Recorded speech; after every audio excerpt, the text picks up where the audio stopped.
Welcome to another photo critique from the Digital Photo Rec Flickr group. I'm Toby. And I'm Christina. And I'm excited to say that this is the wrap up of our first photo assignment, Symmetry. And I'm also excited to say that this image critique video is brought to you by Squarespace. Yes, we have a sponsor and they're awesome. A better web starts with your website, and we'll hear a little bit more from them a little further into this video. But so we've got a handful of Symmetry picks here, and Christine and I have both picked 5 to discuss. Some really strong examples of Symmetry, and we're excited to go through these. I do want to just note, if you don't see your image here, I know for a fact that my sister-in-law actually submitted an image and tagged it Symmetry1, but it doesn't show up when I search for it, and that is because, or I believe it's because, of her sharing preferences were turned off on that image. So if you're seeing, these are all of the ones that we have available to us to critique. If you're not seeing your image here and you're bummed about that, I'm sorry, but please make sure when you submit for future assignments that your sharing settings are turned on so that it will show up when you search. And a quick way to do that is to search the tags and search for your image, and if you see it, actually I don't know if it would come, I think you would need to see it too. So with that said, let's dive into our first image. So I picked this one because I think it illustrates symmetry in not the most obvious way, but that is sort of what I was hoping that people would get from the assignment. You know, I think that there's a clear middle right here, and then there's leading lines. This side's a lot more defined than this one, but there's still very, you know, clear leading lines that are leading to the center of the image. A couple issues that or not issues, but a couple of improvements that I think could be made to make this image a little bit stronger. It's a little bit difficult with the framing. I feel like there's no clear subject in the image. It's, and you know, with a lot of symmetrical images, they're just gonna be abstract. But I do feel like when you have something like a sunset, then that kind of becomes, you know, where your eye gravitates to. So I feel like my eye is gravitating towards here, but then there's also this sense of symmetry that's wanting me to go over here. But I feel like the most intense part of the sunset is over here. There's also a couple of distracting elements like this right here that could be either cropped out. That's a quick fix, or, you know, edited out in Photoshop, and maybe, you know, this is a little bit distracting as well. Otherwise, I think it illustrates symmetry really nicely, and yeah, I might just, you know, next time wait for a different time of day, or you know, when it's not, the sun isn't setting like this, or move just a little bit to the right if possible, or to the left. I'm trying to frame the subject more clearly in the center. So I'll just add that I think it's great that we're starting with an image that isn't glaringly symmetrical and natural and a little messy, but you can still see those leading lines, as Christina said. My eye is also drawn really to those bright and colorful areas as well, but really great. So let's move on. Thank you, Eduardo. So this is another one that I chose, and I like that, again, it's a little bit, the symmetry is a little bit more obvious, but then there's a lot of really non-symmetrical elements like the staggering of the people and the different heights of the palm trees and, you know, the other trees around it. Other than that, I love the framing of this picture. I think, how do I even explain what appeals to me so much about the framing? Well, let's start with the things that I can obviously say. The colors are really nice. I really love the colors. I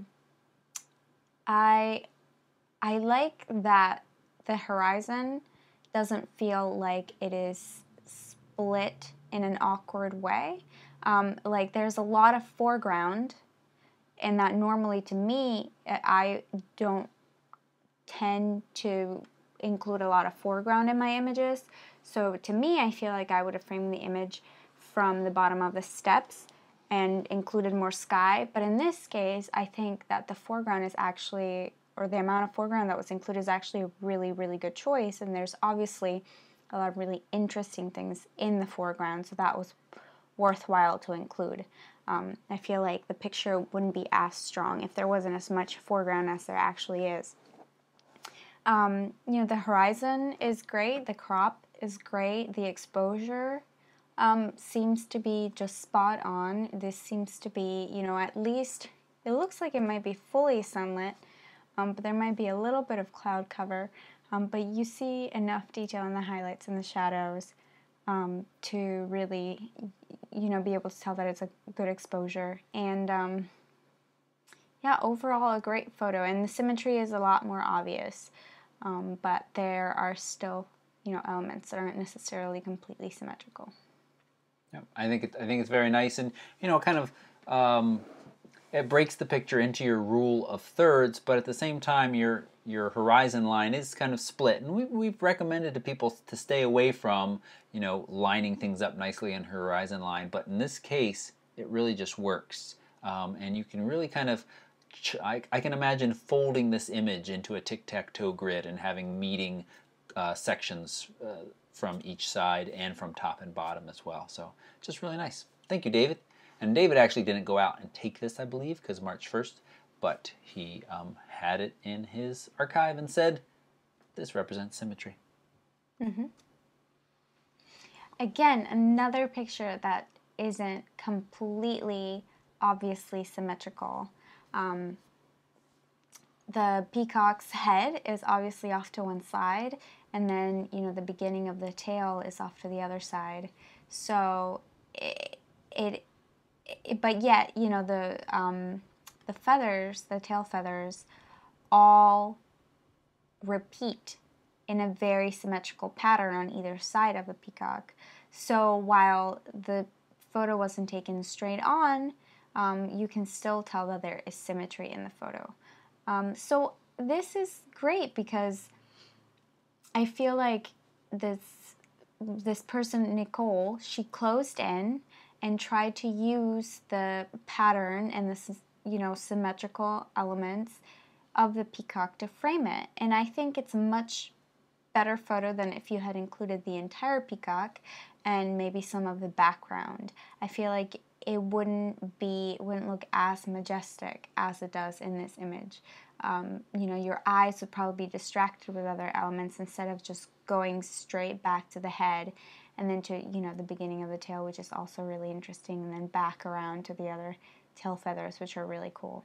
So this is a really, really great way to, you know, using symmetry, using patterns, using elements that sort of simplify your photo in a way that helps your viewer look at the subject and at the main focus of the image. So, you know, this is kind of why I thought of this assignment, because I wanted somebody to be able to illustrate that. So that's great. Good. As you were talking, I was carefully listening to what you're saying, but I was also reading what Nicole had written here, and she said she did take this quite a while ago, and then she did crop it to really kind of amplify the symmetrical feel. And we get some motion blur there. She said she's learned a lot since taking this picture, and she would change her settings to avoid that. It's interesting, I didn't even notice really that the peacock's head was blurry until looking at the picture for a good, you know, handful of seconds, because you really are drawn to those eyes on the feathers. Can we just stop and think for a second how amazing peacocks are? They're pretty amazing. They really are. And I would just like to add that I like the fact that the picture was cropped. I thought that it was cropped because it is kind of a smaller image compared to the other ones. It doesn't fill the screen, though, you know, that could be for a number of reasons. But I like that you cropped it because it just shows how you realized that there was a potential for a really, not that the original image wasn't great, but that, you know, you use these elements to, you know, make a strong photo. Even if you had to just crop it, you crop distracting elements, you crop things that would distract from the actual peacock. So yeah, well done. Nice. Yep, very good. And I think the tail, not the feathers out part, but the very green overlapping scales and the head balance each other nicely, and also create some symmetry there as well. Absolutely. All right, thank you, Nicole. And yes, we're looking forward to more pictures from you that you've gone out and made. All right, we've got Dave. So I also chose this one, and I guess my theme of the day is symmetry that isn't clearly, obviously symmetry. Because this also illustrates symmetry, you know, the trees and the architecture over on the left side sort of, you know, they're not parallel to one another, but they are, you know, symmetrical in a way. So it definitely illustrates symmetry in a not so obvious way. I would say that I feel like the reflection here in the water is a little bit distracting. I don't feel like it adds much to the image. I think, you know, if you had cropped from here, maybe it would have been a little bit of a stronger image. I don't know. I mean, I'm not really sure what else to say. Let's look at the metadata. I think that the exposure was great. You know, you don't have very many lost shadows, even though it's nighttime. And there's nothing that looks to me to be clearly blown out in such a way that, or nothing important that looks to me like it's blown out. So overall, you know, good execution. I think I would just rethink my composition a little bit. Maybe even you're shooting with the 50, so you can't really zoom in. But if you had a zoom lens, maybe zoom in a little bit and compress a little bit more of the lines on the left and the trees, and then see if that gives you a little bit of a cleaner, more simple image. But yes, great job with the symmetry. I like that you kind of thought, you know, out of the box and not just picked something that was very obviously symmetrical. Yep, I think there's a couple things that I would add. One, these tail lights keep grabbing my attention over there, and so that's something of like watching through your frame and waiting until the moment is right for the image. I also wonder what what an image, because I really like this here, this reflection and the lines going down into the water and up above. And I wonder what a picture from right over here straight on would look like. I wonder what that would present, and I'd be curious to see that in the future sometime. But overall, I think nice image. Thank you, Dave. Thanks. This mine also. Okay. So this photo is one that is a little bit more obviously symmetrical. And honestly, I don't think I have much to say. It's as simple as it gets. I think I might if I get really picky, I might just say, like, could you have gotten rid of this? But, you know, but I even that I think is not really that big a deal. Nice exposure, nice composition, very nice composition. It looks almost perfect. Yeah, it's great. I don't really think I have anything more to add. It's a very nice image. I think also, Marianto, you get props for taking this image, not just pulling it from archives. You went out and made an image. Yeah. The exposure, the wood, the black and white treatment here, the exposure of the wood, really nice. Nice texture in there. Not too contrasty. Nothing's being lost in the shadows. We still have just enough detail back here to make out these ridges coming down. Those are all things that I'm looking for, and it looks very good. And yes, we got some buildings sticking up above the horizon over there, but that's fine because our focus here is this kind of arch, the arching away from us. And I like that you got low. It looks to me like this is just a foot or so above the wood, and that's a slightly different perspective than someone would see standing here at eye level. And that's one of the ways that you can make a picture a little stronger, is presenting it to people from a viewpoint other than what we typically walk around at, 5-6 feet off the ground. And that's especially true with kids getting down on their level, but in this shot also I think it works really well. Thank you, Marianto. All right, and this is a great place to pause and hear a little bit more from our sponsor, Squarespace. I want to take a moment and talk about Squarespace, the all-in-one platform that makes it fast and easy to create your own online website, gallery, or even commerce site. That's right. all of those things. And as photographers, we really want to make sure that we're presenting our work in a beautiful way that works across multiple devices and doesn't take us hours and hours to get our work up there and to get it looking good. Squarespace offers all of that and so much more. You start with 25 free templates, and these aren't just your boring WordPress templates that look like everybody else's. These are gorgeously designed, clean, modern-looking templates, and with just a couple of quick clicks and their drag and drop editor, you can create your own look. Very customizable. If you do get stuck, they provide 24/7 live chat and email support. Now, photographers, many times we're looking to sell our work or either to have client galleries. Password protected galleries are possible. The e-commerce options of being able to sell your work comes with every site that's included. All of the Squarespace themes are responsive and look beautiful across all of these different resolutions and these devices. Now, Squarespace offers a free 2-week trial, and you can save 10% off your order. Right down below is a link, squarespace.com/CameraRecToby. Please use that. It allows them to know that you're supporting our work here, and when you go to buy, enter the code TOBY, T-O-B-Y, to save 10% off your order. We thank Squarespace for their support of this video. Remember, Squarespace, a better web starts with your website. All right, the first picture I picked from JCB, and it gives me vertigo. So as far as I can tell, this is looking straight up in a cathedral in France, someplace I would like to visit. And I think Notre Dame. Yes, okay. I'm very jealous.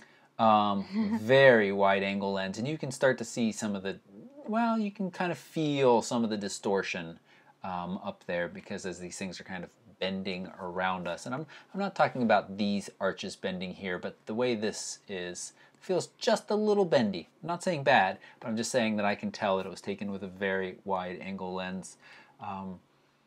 I like this. I like this image a lot, and as I said, it gives me a bit of vertigo, even though I don't really get vertigo.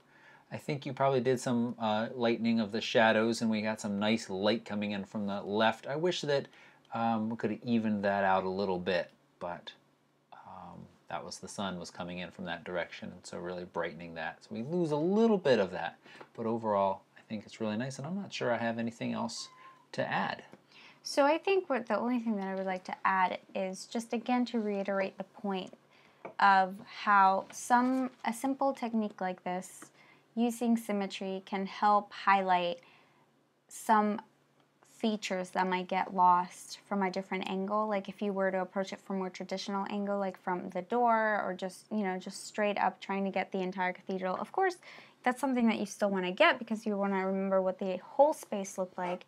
However, you can see the Gothic architecture, the intricacies of the,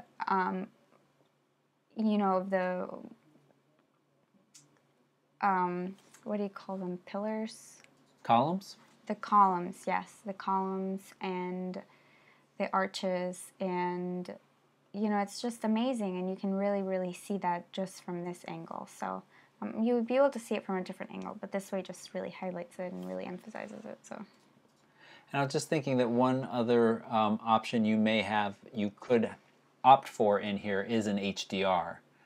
So taking 3 shots of your different exposures to get a more balanced light amount coming in over here. That might help. But overall, really nice. Thank you, JCB. All right, I'm going to say it's Simi. Seville Dam. I think that's someplace in France too. I don't know. Connecticut. Really? Yeah. Oh, Connecticut. Wow, we need to go. I think, when you think symmetry, these are the kind of shots that I immediately think of, and I think this is a really nice shot. Enough space is left right above that very sharp point on the tower, and I think this is good. The only downside is our light coming in from the left is pretty harsh. Yeah. And that is starting to blow out some of the detail over here, and so we want to watch out for that. But this is kind of a situation where it's the time of day where it may have been was not quite late enough or not quite early enough. In our next our next podcast, we are going to be talking more about light, or maybe the one after. I think this one's starting to get full without light being on the list or agenda. But just like people look best in that golden hour, architecture, landscapes can look best as well. And so this may have been just a little bit too early in the day, or too bright during the day to. So what are some things that Simi can do to sort of improve this photo based on what you just said? Well, let's say if they're working in Lightroom, the first thing I would try is to slide your highlight slider down and really kind of avoid to see if that can bring back some of the detail in this brighter area. But if taking the picture, wait a few hours or get up a few hours earlier so that the light is just a little bit softer and it's still directional, but it doesn't have that more flat or harsh look. I think turning this into a black and white, though, really worked well for it. And we've got this huge, kind of totally bland sky up there, but I like it.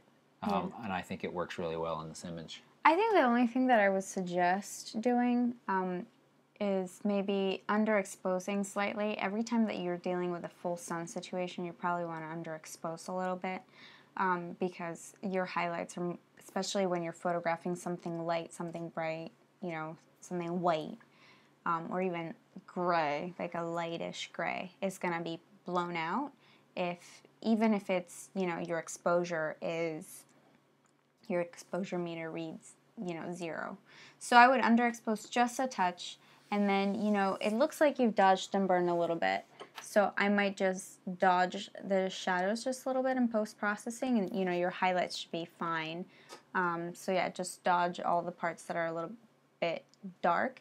But I actually really like the angle of the light. Like I think the only thing that bothers me about where the light is coming from is the shadow that this casts on this wall. But I really like the way that this is lit by the bright sun. I think it gives it a lot more depth and dimension. If you shot this on an overcast day, it would lose this kind of quality and it wouldn't look the same.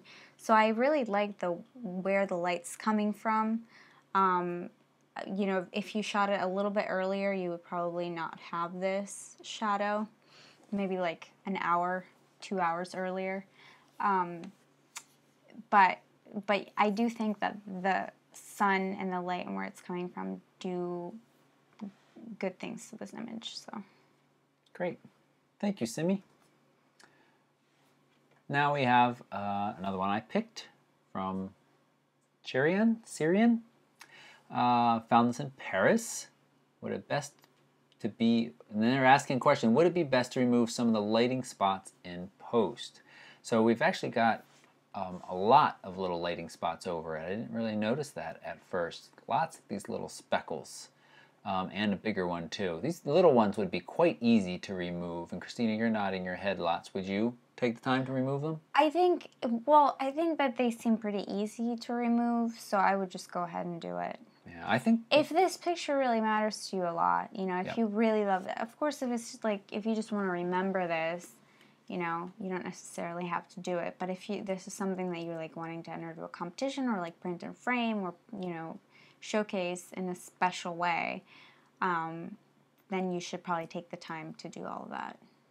I wonder how I would have reacted or what I would have said if you hadn't asked that question. Because I'm looking at them now, and I think it may have taken me some time to figure out that these little guys are all light spots. The big ones, sure, it's very apparent, immediately apparent. That's a spotlight above. But then there are all these smaller lights as well. I think this is a neat image, kind of an easy to, yes, get symmetry, but again, this perspective is nice and close and tight, which helps this image. I wish, I'm going to switch back. I see another image in your flow here. Yeah, we have this cool little star right on the front of this car, and I would like to see, this actually looks like it's cropped to the 16 by 9, or Christina's favorite 21 by 9. Yeah, it's 16 by 9. Okay, she says it's 16 by 9. I will agree. So I would have liked to come down just a little bit. I'm just thinking as I said that, but not to cut off any of that cowling up there. So I would like to see all of this. I think that would be a neat starting point for the symmetry. We have that little star right down here that kind of leads us off in the different directions of symmetry, over towards the wheel wells and back up towards the main car itself. I think your exposure here is quite nice. You could have gone for a little bit more depth of field, but you know, everything's in focus enough. It's getting a little soft down here in the front, so that would be a reason to go to a little bit of a stop down just a little bit with your depth of field, because you had enough shutter speed there. You could have gone down to, shooting at 18 millimeters, you could go down to 1/50th of a second and still be fine. All right, thank you so much. And did we answer the spotlights? You said if this image was important to you. I feel the same. I think, you know, if you wanted to make a nice print of this, then it might be worth taking some time. Otherwise, I think they're kind of a neat mystery for people to figure out. And they would be easy to remove, except the bigger ones down here, when it cuts across into different colors, would be a little trickier. Nice, thank you. And I believe, oh, no, we got two more. Okay, from Ron Sem, Reflection. So, you know, this is one of those ones where I think you first glance, you may not notice the symmetry, but there is a really nice reflection of that tree, and I like it. We don't have any EXIF data for it. The only thing that's kind of taking away in this image is that it was shot at what I consider to be probably a very small aperture, giving a very large depth of field. So it's getting a little busy. We have everything in this image from foreground to background is in pretty sharp focus, or is in sharp focus. So I would like to see a little bit more emphasis on the tree to be the focus. And that would mean that these guys here would be a little softer, the little bushes or the grasses right in the front, and maybe in the background would be a little softer too, although those things are all close enough to the tree that it would be difficult to separate that tree really from its background. But I think the exposure here is great, I think the colors are great, and I think there may have been a little post-processing treatment. But I really think the sky looks nice, and the gold color of the grasses around as well. So I think this is a nice kind of up and down symmetry, and natural one as well. I don't think I have much more to add. Okay, great. Thank you, Ron. And the last one I picked is this kind of fun old rusty gate. Reminds me a little bit of that chain link fence that we reviewed a couple episodes ago, or maybe just last episode, I don't remember. So I think that this is another great example of symmetry. But this is one where you're shooting at, clearly the focus is this rusty, kind of old, weathered piece of fence or gate. But there's definitely stuff going on in the background, and we can see it. And you shot at f7.1 at 42 millimeters with 18 to 135. At 42, you could probably be at f4.5, maybe f5. And shooting at that wider aperture, and you just heard me say this on the last image, but that would really help separate your subject from the background and really keep the viewer's eye where you want it to be and not get drawn away by, oh look, a car's back there, oh look, a car, he's home, and things like that. Another thing that I think you could do here is lower yourself just a little bit so that this is being shot more up against the green in the background and less of this stripe of dirt that we have right here, or the brownish grass. Wait, so how would lowering oneself? Sorry, the perspective. I'm sorry, I'm motioning with my hands and nobody can see that. That's why BK Girl asked us to be able to see us. So we may allow you to see us at some point in the future while we're critiquing. Christina says no.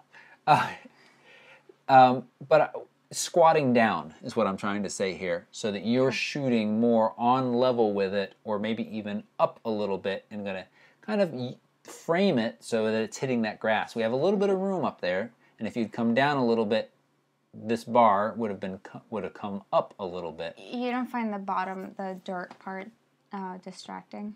That would then hide the dirt part. Would it? That's my intention. But then wouldn't it include some of the houses and buildings in the background if you shot from a lower perspective? That's what I think would happen. It could. So then another suggestion would be to back up a little bit And compress. And compress. Shoot tighter. Yeah. Yep. So basically, you heard Christina and I work through that there.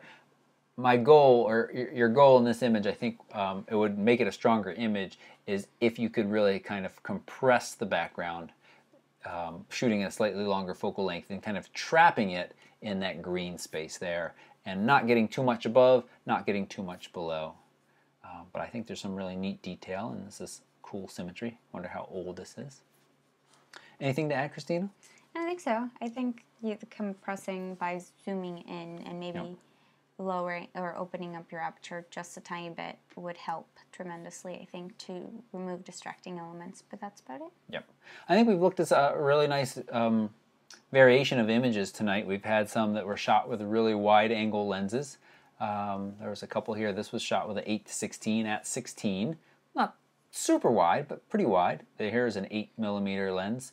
And I don't remember what this was shot at. 10 millimeters.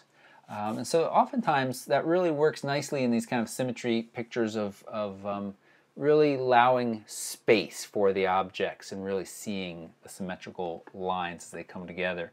But there are times where you really want to zoom in and go to a longer focal length if you have it available to yourself to isolate your subject if you feel like there's other things in the way. And a lot of times there are things that can get in the way, and Christina, you had that suggestion for this one back here of maybe shooting it a little bit tighter if you had a zoom lens. And Nicole cropped this one in, so in effect shooting a little bit tighter as well. So there are symmetry pictures, and we have some other wonderful ones as well, but we are out of time tonight, and I do want to thank everybody who submitted. Keep an eye out on the Facebook page or right here, because we will be announcing the next assignment soon. Yes, we will. That's right. Thanks so much for watching, and remember, Squarespace, check them out. Link right down below this video, along with a code that will save 10% off your order if you decide to buy. Thanks, and have a great night. Bye-bye.